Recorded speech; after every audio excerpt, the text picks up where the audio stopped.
જાણીતા સંગીતકાર અને ગાયક સચિન અને જીગર ગાંધીનગરમાં આવેલી ઇન્સ્ટિટ્યૂટ ઓફ એન્જિનિયરિંગના લાઇવ ઇન કોન્સર્ટમાં હાજરી આપી હતી.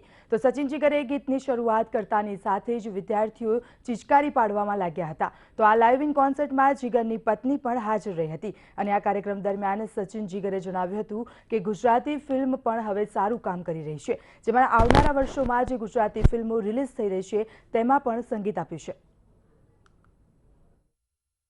કરવામાં આવે સચિન અને જીગર, આ બંને નામ વ્યક્તિ અલગ અલગ છે પણ નામ એક છે. શું કહેશો તમે આ વિશે?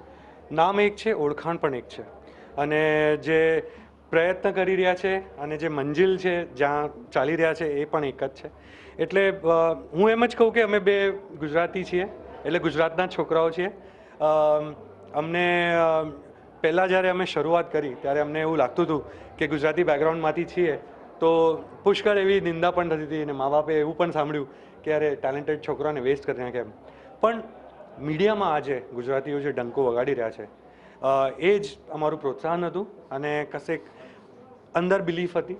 તો આજે આનંદ છે કે જે રસ્તા પર અમે નીકળેલા કશેક પહોંચ્યા છે. દર્શકો છે તે માટે એક સોંગ્સ ગુજરાતીમાં કે તારી આંખનો અફીણી, તારા બોલનો બંધાણી, તારા રૂપની પૂનમનો પાગલ એકલો, કે તારા રૂપની પૂનમનો પાગલ એકલો.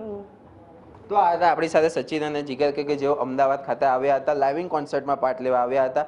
ત્યારે ક્યાંક ને ક્યાંક ગુજરાતી ફિલ્મ હજી ને હજી આગળ વધુ પ્રગતિ કરે તેવી પણ એક આશા બાંધી હતી. કેમેરા પર્સન જયેશ પટેલ સાથે પાર્થ જાની, મંતવ્ય ન્યૂઝ, અમદાવાદ.